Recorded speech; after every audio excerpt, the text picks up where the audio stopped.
Good morning, everybody, and welcome to another episode of Living Lives. Well, I guess it's afternoon now. Today is going to be a great day. First, let me tell you what's in my diffuser. Today, I have clementine in my diffuser, and I picked it on purpose because clementine is an oil that says carpe diem, seize the day, and it's a gift to you as joyful presence. And my guest today definitely brings a joyful presence to life in everything that he does. So I think you're going to be excited to meet him. His name is Adam B. Shapiro. He's performed nationally and internationally in both English and Yiddish. Most recently, he played the rabbi and understudied Tevye and Laserwolf in the off-Broadway production of Fiddler on the Roof in Yiddish.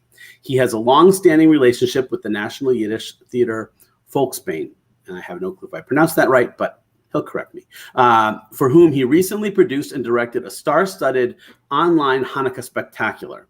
On television, Adam has appeared in The Marvelous Mrs. Maisel, Master of None, and 30 Rock, The Mysteries of Laura, Adam Sandler's The Cobbler, and HBO's Emmy Award-winning film The Normal Heart. He is also a MAC Award-winning solo performer, and his debut EP, Let Love In, will be available on all digital platforms on September 4th. And we'll definitely put the link to his website in the comments. So welcome, Adam. Hello, everyone. It's so good to have you here. Oh, it's so good to be here. Thank you for having me. Oh, my pleasure. It's always a pleasure to see your smiling face. You make me smile. Thanks. So what's going on in Adam's life these days? What's going on in Adam's life? Well, as you just said, my debut album is coming out. My debut EP called Let Love In, which I've been working on. I worked on it for about 2 years. It was luckily one of the things that I could continue working on during the pandemic. And I was able to work remotely with my producer, Phil Carroll, and we finally got it done. And on September 4th, it will finally be out into the universe and hopefully spreading some love and good feeling. Yeah, and people can actually watch it. You're doing a debut show, are you not? Yes, I am. I know you've talked about Easton Mountain on your show. Yes. And had people from Easton Mountain. And Easton Mountain is where Wayne and I met, too. And on September 4th at 8:30 p.m., I'll be doing a concert at Easton Mountain as part of the Bare Your Soul retreat, which is my favorite. And it's going to be a lot of fun, and it's going to be a thank you. The link is posted below, and all the admission is a donation to Easton Mountain, and it can be as low as $21. And all proceeds will go directly to Easton Mountain, who couldn't do a lot of their programming last year because of the pandemic. So I'm thrilled to be able to have everyone attend virtually and to help out Easton. And we've got a great surprise for you. Adam has a video of one of. You want to talk about the song we're going to show? Sure. This was the first song that I recorded for the EP, which I actually released as a single in 2019. It was not written for the holidays, but it gives me a little bit of a holiday vibe. So, the beauty of this song is that it's never out of season. So we did this video in late 2019, and the song is by Nicholas Levin, and it's called Warm as Winter. Okay, so let's show that now.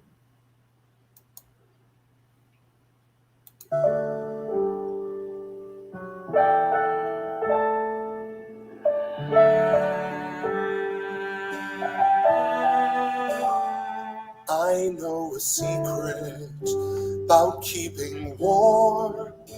Head for the mountains and a winter storm. Just bring that someone that you love. And soon the weather feels like what you're dreaming of. You can be warm as winter, cool as July, sunshine wet, thunderstorm dry. Love can make the seasons transform till it's warm as winter.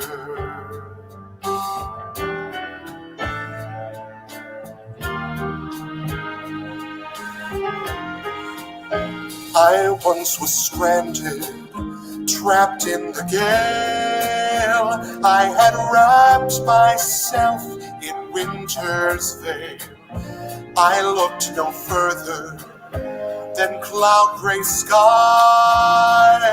till you made me see my world again with different eyes. And now I'm warm as winter, cool as July, snowflake wet, teardrop dry. Love worked wonders, true to form. Now I'm warm, so warm.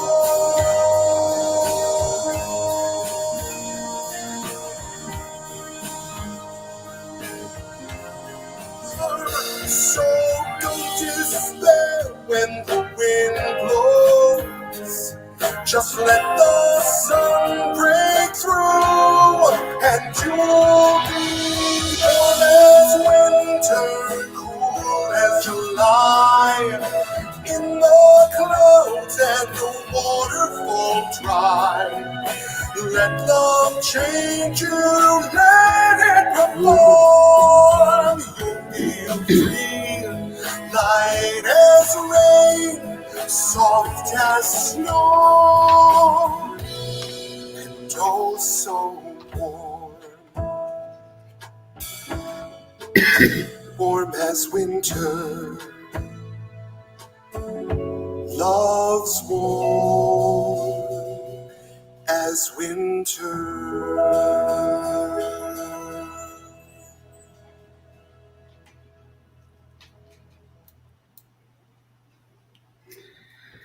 That was so much fun because, you know, I have a lot of, as you know, I know a lot of the people in that video. The truth is that Hollywood's elite actors can get ripped while adding. Sorry, I forgot to shut. We don't need that.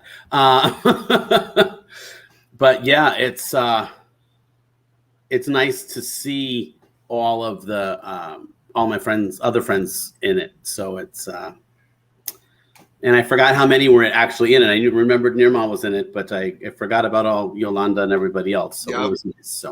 So you had a really exciting last couple of years pre-COVID with your couple-month stint in in Fiddler that turned into that turned into a lot more. That must have been really exciting. It really was. It was. So in 2018, it was announced that the National Yiddish Theater Volksbühne, you were very close. You were very close. Volksbühne. Volksbühne. Yeah. Okay. Means the people's stage. Oh, okay. Makes sense. Yeah.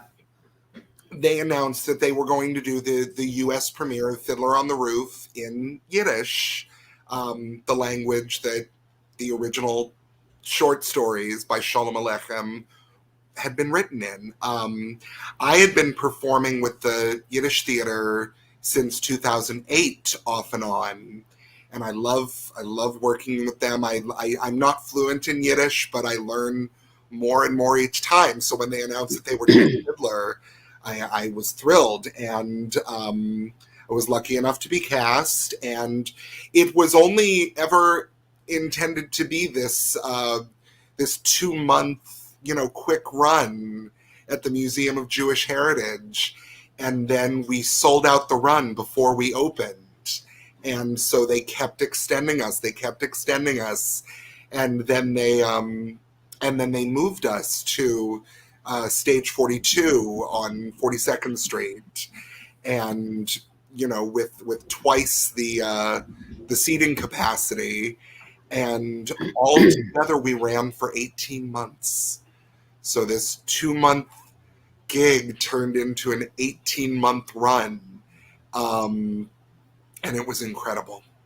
Yeah, I unfortunately didn't get to see you up at the other theater, but I did have the opportunity to see you down down in Battery Park at the museum. So, and that was a phenomenal. I have to say, it was the best production of Fiddler I've ever seen, even though I couldn't understand a word you said. No, okay, I didn't have to, because they had the super titles up in both English and Russian. But I know the story and the songs and everything, so you really didn't need to see it. But I have to say, I've never been in an audience where pretty much everybody was crying at the end.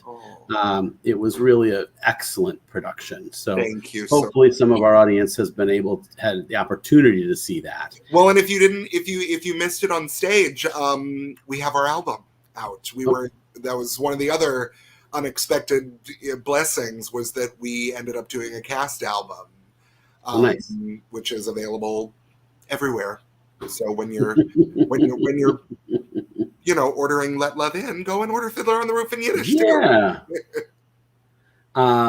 And we have, I know you were up, you were able to come up and help us out with the Theater Barn Kids a couple weeks ago, which was fun. We usually take them to see a Broadway production, but we couldn't because obviously Broadway was closed, and we usually do Broadway Classroom, where they go in and they visit with some people from Broadway, and then usually somebody from the show we're going to see comes and sees them. But since they were closed as well, so I know you came up and helped us out with some of the Broadway Classroom stuff, which was fun, and the kids really enjoyed meeting someone, and you have such an outgoing personality anyway that it's always fun. I have a lot of fun. A lot of fun. It was, and you offered them a lot of good advice. So I hope so. It's one of those things where if a kid is really interested in doing theater, I want to be encouraging yet honest, and just be as real as humanly possible, while never trying to crush that spirit. Right. And there's another thing that you do that I think is really kind of fascinating, is your one-man Broadway. Oh, thank you. And I know you showed the kids one of your numbers, but that's always interesting. And you also have your Shapiro Hall productions, and they're wonderful to watch. Definitely look up Adam on YouTube, because the Shapiro Hall productions were a direct answer to the pandemic. Right. Essentially, when we realized that that it was gonna go on for quite a while, my roommate Janice Hall, who is also a spectacular and decorated performer, we decided to put something together in the style of the old variety shows, Carol Burnett, Sonny and Cher, Dinah Shore, and film it entirely in our apartment, which we call Shapiro Hall, because it's our two last names. So we put, I have green screen and quite a bit of editing experience, and we were only ever intending to do one, and we ended up doing 4. Yeah. So, and they were fun. You took us through the seasons. They were fun to put together, and it was fun to do something where we just had complete creative control. And as long as it was something that I knew how to do with editing, we had. Where can people find them? On my YouTube channel, Adam B. Shapiro. As I like to say, if there's no B, then it's not me. No, it's somebody else, actually. There's actually 2 actors working professionally named Adam Shapiro. Wow. One is in LA, and I'm the one in New York. So, I'm East Coast, he's West Coast. He got the name with the unions first, so I added the B. And we finally got to meet in the summer of 2018. And I was worried there was going to be like a rip in the space-time continuum. Like when we both, like in Back to the Future 2, but it was fine. We're all good. Unless that's what caused the pandemic. Oh, who knows? It could be. It could be. So, and you also have, your one-man Broadway, which is how you probably got all your green screen experience, or a lot of it anyway. Correct. That was Adam takes big Broadway numbers and performs all the roles himself. So, and adds himself in, and it's really quite fun. Those are all on your YouTube channel as well, correct? This is what a theater nerd does when he has a computer, a green screen, and way too many words.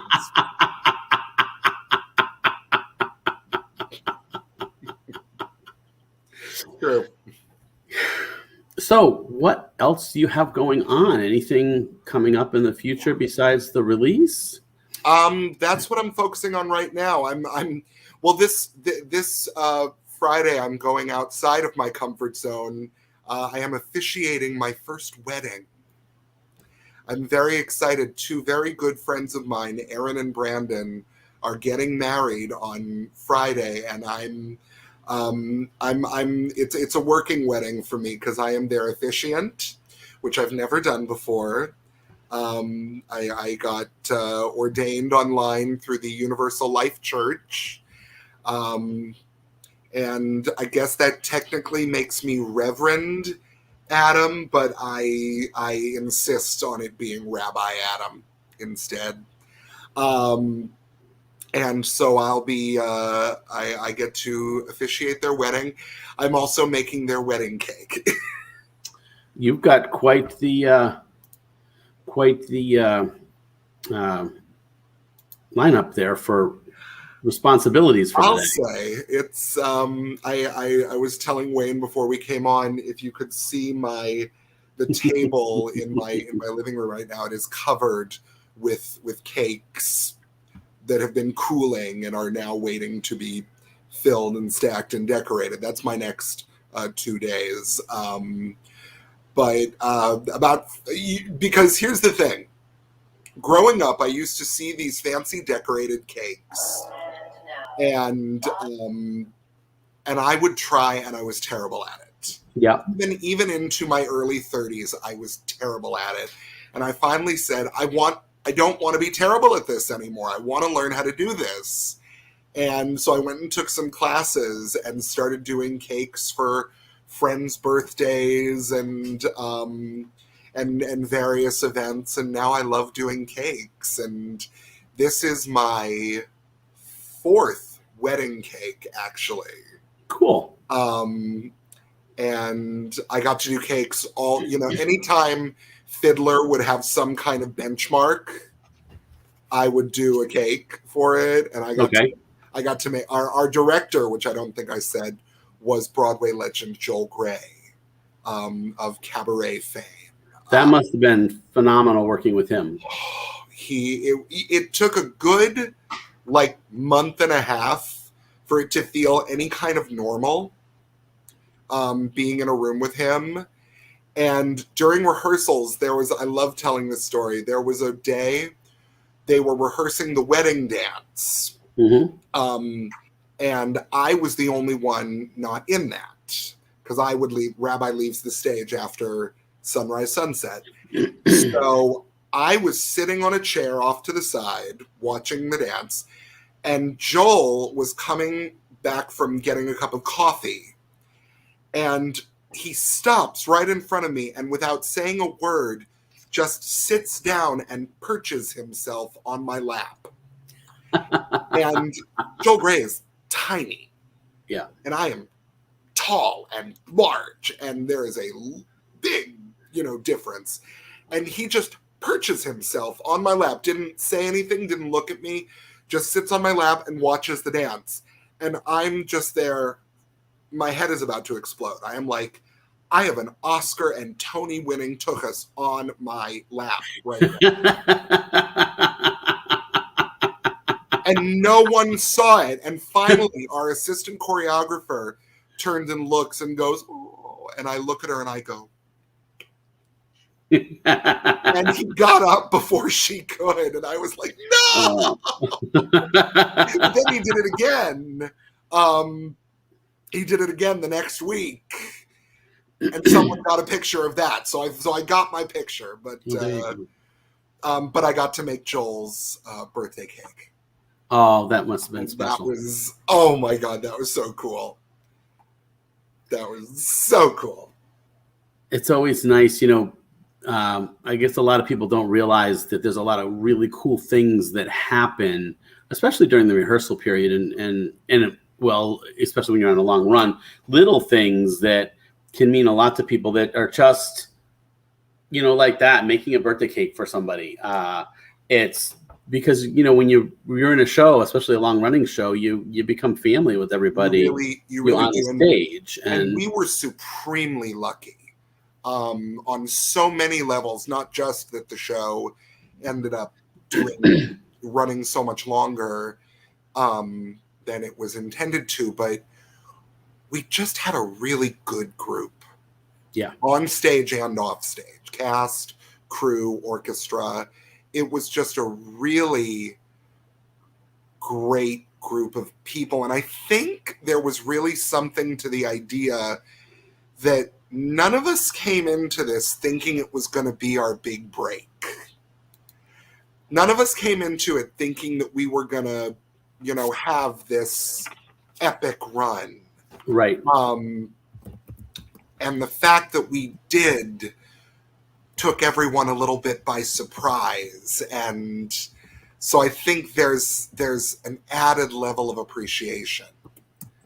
And it was really, so yeah, just things like that. Things like celebrating birthdays. I got to celebrate 2 birthdays during Fiddler on the Roof. Celebrating Joel's birthday, celebrating Jackie Hoffman's birthday.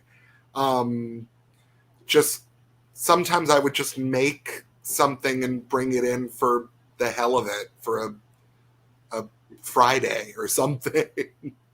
And then I wasn't the only one. We had multiple makers. Oh, that's good. In the cast. And sometimes, Stephanie, who played Huddle, would text me and be like, hey, I'm thinking of bringing in these bars. Are you bringing anything tomorrow? And sometimes I'd be like, yeah, but I was going to make these. And so as long as we're, not all bringing chocolate, it's all good. Well, I don't see what's the matter with that, but fair. Although if you do have to sing, chocolate and singing isn't the best sometimes, but well, it was hilarious because anytime I would bring something, a lot of times it would go untouched until after the opening number. Okay. And you're not supposed to eat in costume, but right. Oops. But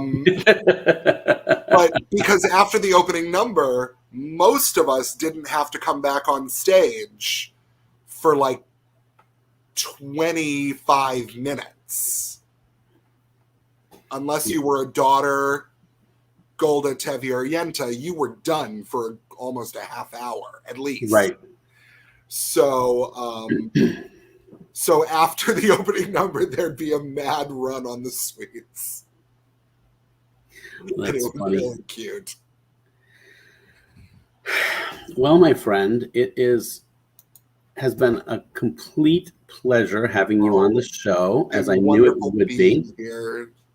Thank you. And if you could just hang out in the green room for a second, I will wrap up the show, and I'll be right with you.